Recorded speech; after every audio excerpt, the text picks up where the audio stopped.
Welcome back, Fit Fam, to another episode of Let's Run Fit with Be Lit, your go-to podcast for all things fitness, running, and wellness. I'm your host, Be Lit, and today we have a special episode in store for you. We're going to be diving into the hard lessons that I had to learn from running in the fitness world the hard way.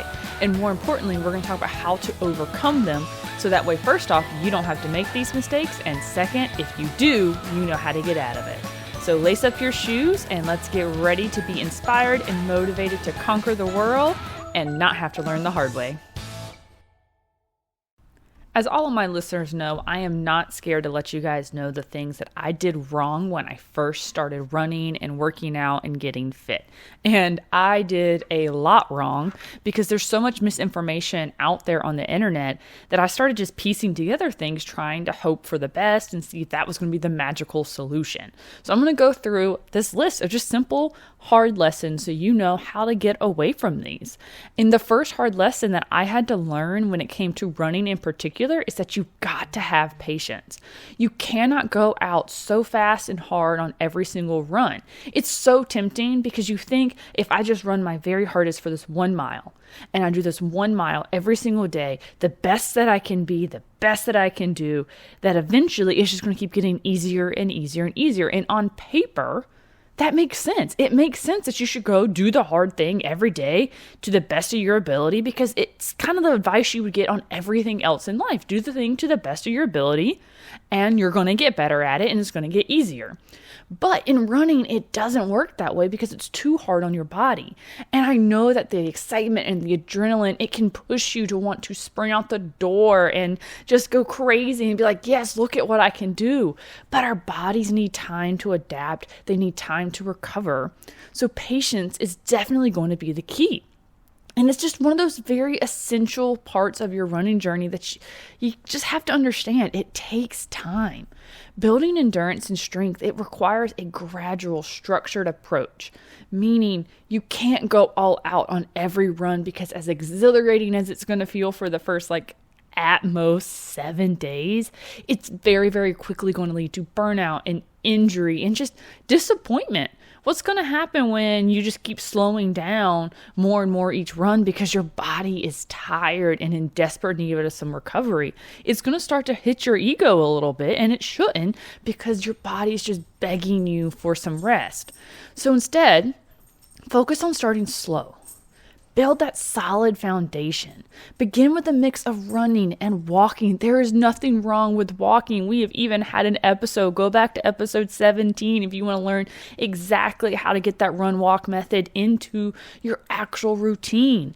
It'll help you because you can gradually increase your running intervals while allowing for ample recovery time during the run and after the run.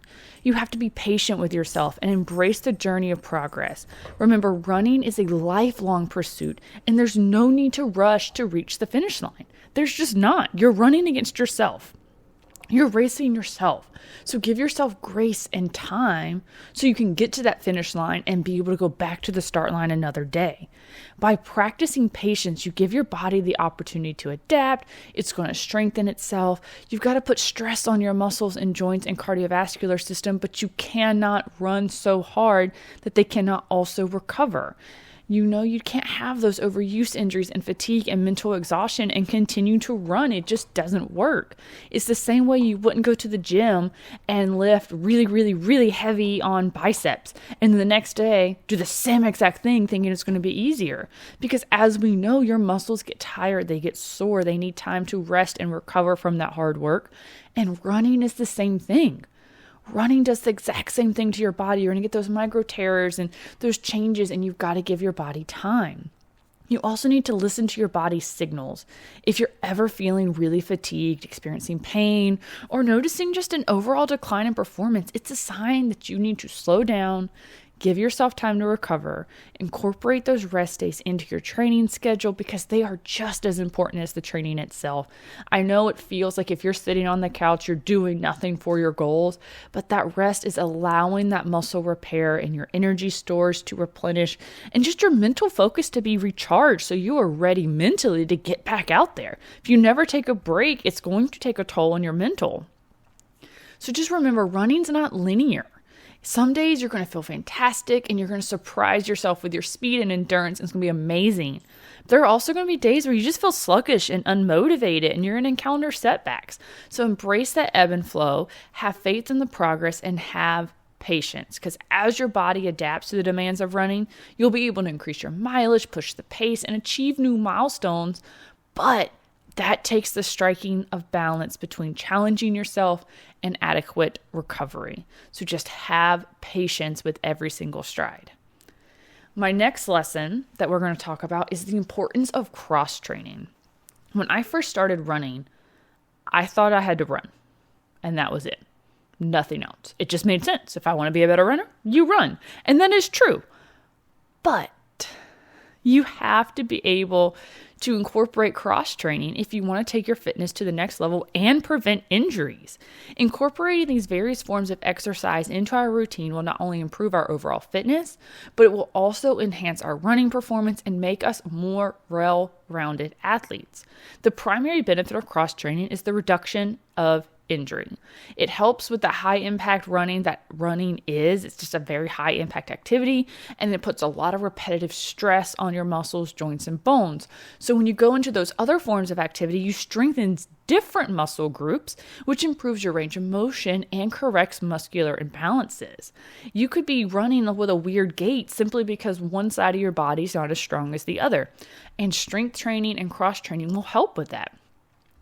You also want different types of cross training in your routine, not just strength training. Strength training is excellent because it'll strengthen your core and your legs and your upper body. You'll have better support and stability, and it can really help you, strengthen those muscles to propel you forward. But you also want to explore activities like yoga or Pilates.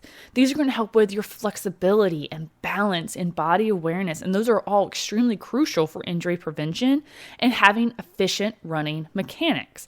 Flexibility also gives you that greater range of motion while reducing the risk of muscle strains and pulls. And if you've ever pulled a muscle, you know you don't want to do it again. It is not fun. You can also go into more low impact exercises like swimming. It gives you that full body workout and gives you a little bit of resistance training with the water as well as a good cardio without putting all that pressure on your joints from pounding that impact of running. It'll give you all of this wonderful things. It enhances your lung capacity as well. And it makes you more focused on breathing. Swimming is just a great option. Cycling is also a great cross-training option for low impact because not only does it provide that cardiovascular workout, but it also will help build strength and leg muscles and endurance. And again, low impact on recovery days gives your joints a break while still getting that quality exercise. All of this cross-training, you're going to find it has the mental benefits. It's going to give you a variety of activities that helps alleviate boredom, prevents exercise plateaus, and just keeps your motivation high. Mixing up your workouts is going to challenge you in different ways to keep your mind engaged, your overall fitness exciting. It's going to make you enjoy your runs more because you're getting to mix it up and you're not going to get bored.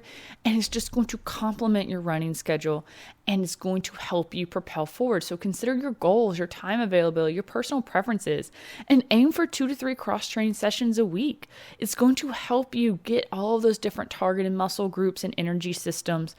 And it's not going to replace your running entirely. Do not think that you can just go in a pool and swim every day and then magically come out a marathoner. You do have to still run.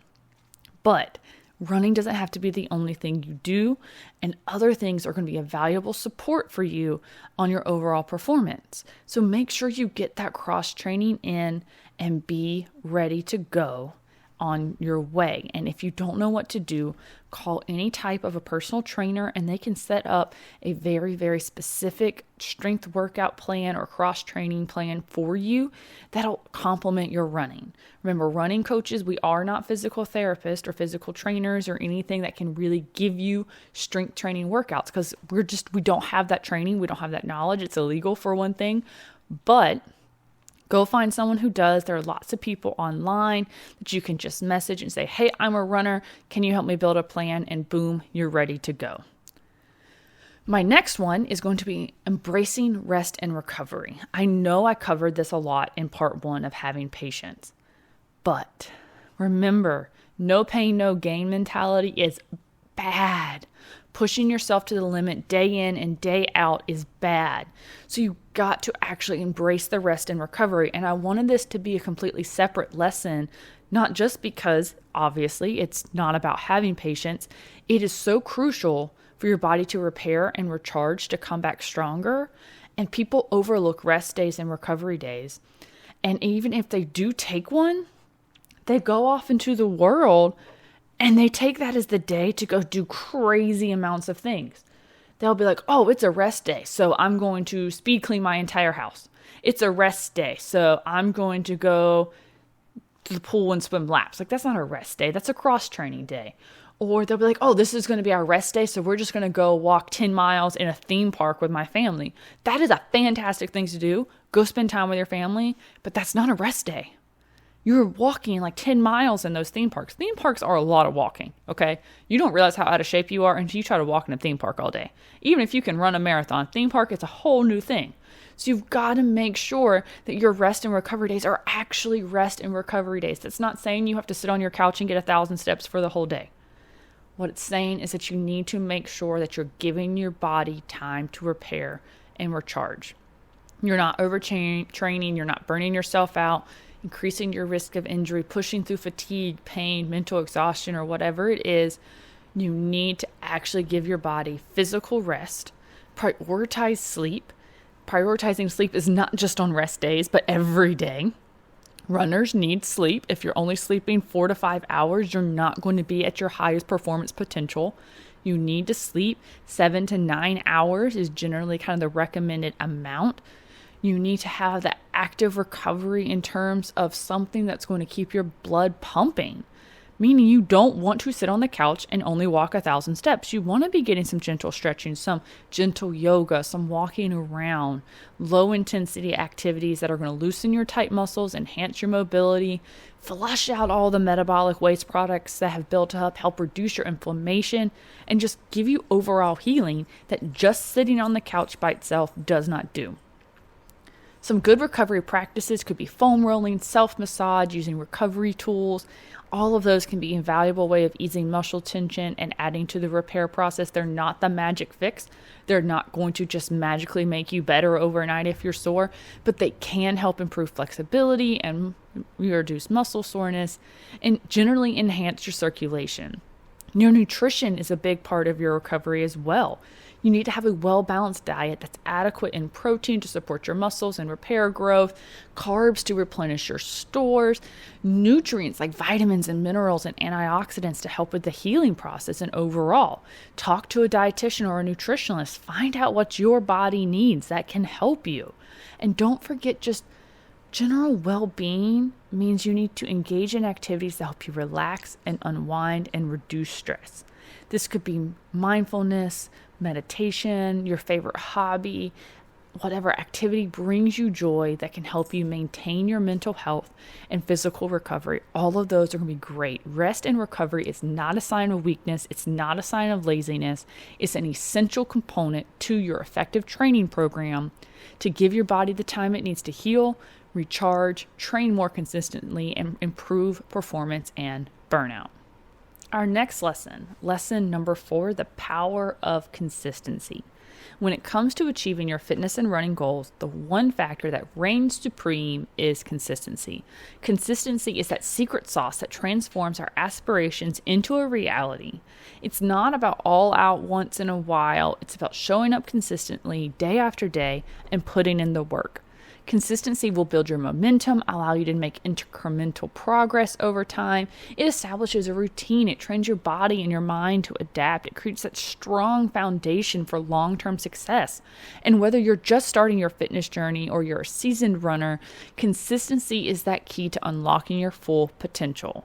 This regular training schedule is so crucial that you really need to set aside a dedicated time for your workouts and make them non-negotiable appointments with yourself, just like you would with your boss or whoever else around your life is going to be that person that if they make an appointment with you, they have a dinner schedule that you would not cancel. Treat your training sessions as important of a commitment as anything else, any other appointment or responsibility in your life. By prioritizing your fitness, you create a habit that's going to become second nature. Consistency is not about being perfect and never missing a workout, because it's going to happen. Life happens. And there are going to be times where you're going to face obstacles or unexpected circumstances that do disrupt your routine. It's going to happen. So when we say treat it like any other appointment or responsibility, it means if your child is violently ill, take the day off and take care of them. If something happens to a family member and they pass away and you have to go out of town and take care of things. Just like you would if you had to go to work. You would be like, okay, so this is something that's happening. I've got to take care of it. That's fine. You have to be flexible and adaptable. But, I don't feel like it. That does not count as a reason you would cancel a meeting with your boss. It's hot outside. Like, that does not count. You have to make sure that you are showing up for yourself. You make adjustments when necessary and get back on track as soon as possible. Embrace the mindset of progress, not perfection. Stay consistent and find ways to make your workouts enjoyable, sustainable. Choose activities that you enjoy. If you don't like running outdoors, run indoors. If you don't like running on a treadmill, run outdoors. Try different fitness classes, explore new things, trails around town, run on the beach one day. If you do, you're probably going to be sore the next day.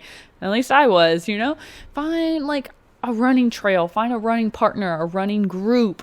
Go to, like I said, group fitness. Try something crazy.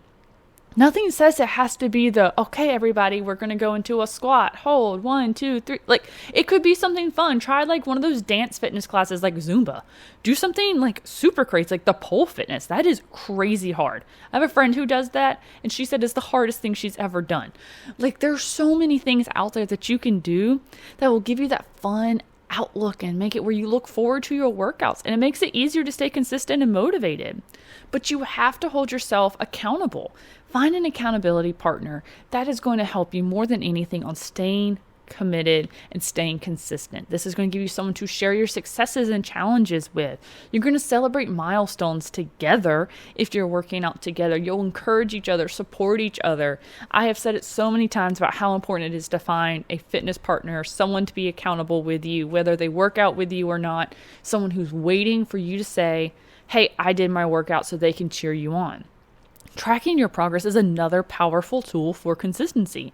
If you keep a training log or a fitness app to monitor your workouts, whether it be distance, pace, or any other relative metric that you're looking at, you're going to see your progress over time, and that's so motivating.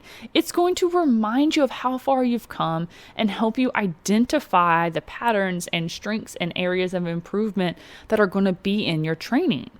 But balance is the consistency with variety. You have to be able to maintain a regular training routine, but you also have to add variety to your workouts to keep them fresh and prevent boredom or plateaus. If you never change up what you're doing, you're going to get bored, and your body's going to adapt and be like, I got this.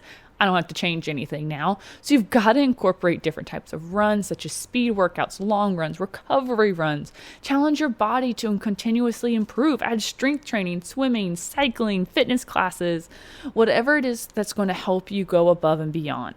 This consistency is going to be beyond just your workouts. You've got to pay attention to lifestyle factors that support your fitness goals.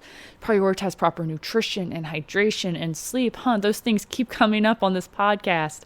Manage your stress levels, incorporate recovery practices. Oh, look, that one came back up too.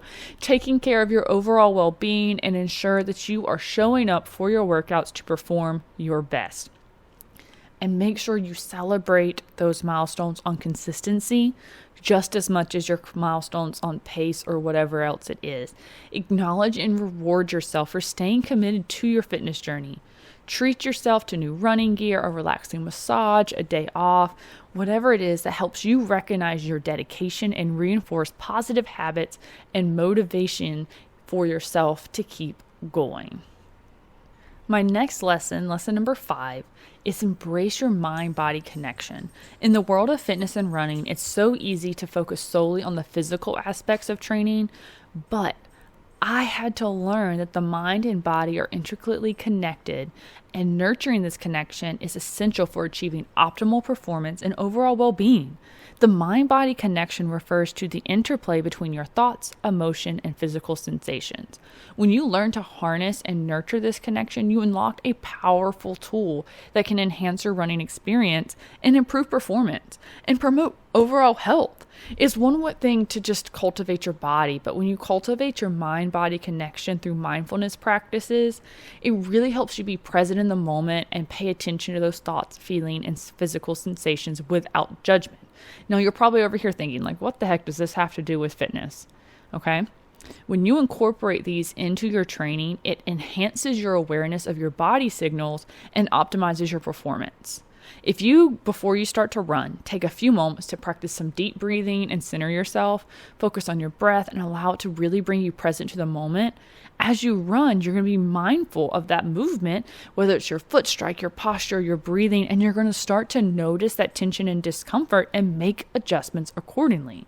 If you have tension held somewhere from stress and you run through that, it's going to change how you run. It's going to change your foot strike, and it's going to change things in your running mechanics that can turn into an injury. So you really want to be very present. That is one thing I always tell my athletes is, yes, run with music or a podcast. It really helps. But every once in a while, pause it. Take like a body check. Be like, okay, how am I feeling? Is my shoulders held back? Is my head up? Am I striking under my body, not in front of my body? I heel striking by accident? Do I have the brakes on, whatever it is. I hold a lot of tension in my shoulders when I'm stressed out. And when I start to run and I'm stressed, sometimes I tighten up and it turns awful, and I'll get a headache and my neck will be so sore. So sometimes I have to pause and take a deep breath while I'm running and remember to relax those muscles, so that way I am not pushing through something that's going to cause injury and pain to make it where I don't want to run the next day. Beyond that, it's going to help you reduce that negative and self-limiting thoughts if you have that positive affirmations. If you can have that mind-body connection with positive self-talk, positive visualization, pay attention to that inner dialogue you have in your runs, you're going to be more present, and you'll be able to visualize yourself crossing the finish line, achieving your goals, and feeling strong and capable. And it's going to be easier to do. This also extends to the impact of stress on your performance. Like I mentioned before, when I'm stressed, I start to do something funky with my run. And chronic stress can hinder your progress, lead to burnout. So in getting these kind of incorporating stress management techniques like meditation and yoga and journaling, all that mindfulness, it can really help you manage your stress levels, which helps improve your runs, because now you don't have two types of stress on your body. You just have your exercise stress, the good stress. You don't have the bad stress, which is that stuff that just builds up and eats you from the inside out. So listening to your body, respecting its limits, it's all essential for maintaining that healthy mind-body connection. Pushing through pain and fatigue, yeah, it might sound good in the moment, but it's going to lead to injuries. It's going to lead to setbacks. So instead, tune into your body's cues, make adjustments as needed, rest when necessary, modify your workouts, seek professional advice if you need help. There's nothing wrong with asking for help. So if you're experiencing persistent pain or discomfort, or you're having an overwhelming amount of negative self-talk, go see a physical therapist. Go see an actual therapist. Well, not actual therapist, but you know what I mean? Like the mental health kind. And know that your mind and body, they're not separate entities. They work together. And when they're in harmony, you're going to be able to tap into a deeper level of awareness, resilience, performance, and your journey will become more than a physical endeavor. It's going to become a transformative experience, and it's going to nourish your entire well-being instead of leading you to burnout and setbacks and everything else in between. So the next hard lesson should be one that you all saw coming. You need to set realistic goals. Setting goals is such an important part of any fitness journey or life in general, but it's crucial to set realistic, attainable goals that are aligned with your current abilities and circumstances, not what you dream to have, your current abilities and circumstances. By doing so, you set yourself up for success, you maintain motivation, you avoid unnecessary frustration or disappointment. And when it comes to goal setting, it's important to consider both short-term and long-term goal objectives. Short-term goals are going to be those small milestones that you can achieve relatively quickly, while long-term goals, They're going to be more significant achievements that require sustained effort over time. Remember, consistency. Start by assessing your current fitness level and running abilities. Be honest with yourself and take into account any limitations or factors that affect your progress, such as time availability or prior injuries. All of those things, when you combine them together, when you set goals that are obtainable with your current capabilities, you ensure that you have a clear path to success. Meaning, you might want to run a marathon at a Boston Marathon qualifying time. Fantastic goal. Go for it if you want to. But if you are currently running a 9-minute mile and you start running those paces that are aligned for a sub 8-minute mile for 26 miles and you run 1 mile at 9 minutes, do you see kind of the mismatch? You're going to get burned out. You're going to get injured. You're going to be pushing yourself too hard. Those are not attainable with your current capabilities. So you have to be able to build off that 9-minute mile and slowly bring that down while increasing your mileage in those times and get faster that way. One thing we've all heard of, if you are in any type of job somewhere, it is everywhere now. The SMART framework. Okay, I know I'm rolling my eyes too, but there's a reason why it's so popular in every single corporate world or education world or a classroom, whatever it is, because they are going to be specific, measurable, achievable, relevant, and time-bound. These goals are going to clearly define what you want to achieve, such as running a certain distance or completing a race. Great goal, right? Specific. I want to run 3 miles. I want to complete this race on this date. Specific, you know what you're doing. Measurable goals allow you to track your progress and see tangible results. So you want to do it at a certain pace, or you want to do it by a certain date. So that's going to be something you can measure along time and see how you're improving over time. Achievable goals, meaning they're within your reach and aligned. If I said right now, I want to run the Boston Marathon on the next one that comes up. Okay, well, first off, that's less than a year away. I cannot run that mile time. Personally, me, myself, B-Lit, cannot run a Boston Marathon mile pace time for a single mile, let alone 26. So saying that I'm going to run Boston 2024 is a bad goal. That's not attainable in any way, shape, or form. Because for one, I would have to qualify in that time range within like the next month or so. I want to say the cutoff is coming very soon because you sign up and register in September. And you have to already have had a qualifying time in September. You see the problem here? I don't have that. So why would that be an achievable goal for me? It's not. Saying that I want to run a 5K in that time frame, or a 10K or a half marathon, those would be achievable goals. As long as I'm not trying to say I want to run a 15-minute 5K. Well, I run a 30-minute 5K, so 15-minute 5K by April, not attainable. It needs to be something that you can actually obtain and you can get to. You also want it to be relevant. You want it to be meaningful to you and aligned to your overall journey. This means I don't want to say that next January, I want to go compete in a powerlifting competition. Okay, well, that's a great goal. But if my goal, my specific goal was I want to complete a half marathon, what does the powerlifting competition have to do within there? Does that make sense? It needs to actually align together to make it where they all kind of combine. Because you're going to have sub-goals. And lifting would be a great sub-goal. I want to incorporate strength training. But saying that I want to become a powerlifter and compete a month before my half marathon, well, that's not. It doesn't align to my actual specific goal that I started with. So you've got to make sure the things achieve and line together to make sense, that they're relevant. And again, time bound. Notice I keep saying dates. I want to do it by January. I want to do it by April. I have to have it by September. You need a time bound goal. A specific time frame in which you aim to achieve whatever it is. It creates a sense of urgency, a sense of accountability. If you're not going to give yourself a date, I just want to run Boston. Okay, when? I don't know, just sometime before I die. Well, when are you going to start training? I don't know. Before I die. Do you see what that does? It just, you can procrastinate because you have no goal. It's just there. So you need to give yourself an actual time frame of when you want this done by. And then once you have that long-term goal broken into these small, manageable steps, your short-term goals, it's going to allow you to celebrate small victories along the way, maintain motivation as you progress towards larger aspirations. If you achieve your short-term goals, it's going to keep you engaged and reinforce that sense of accomplishment and propelling you forward towards your ultimate objectives. And you want to make sure that you're also considering the difference between outcome goals, progress goals. So progress versus process. You want to make sure that your process-oriented goals are going to focus on actions, the process to get you to your overall goal. Action, habit, anything that is that's going to cultivate together to achieve your outcome. So your progress, right? Your overall progress would be your outcome, what you want in the end. Process would be along the way.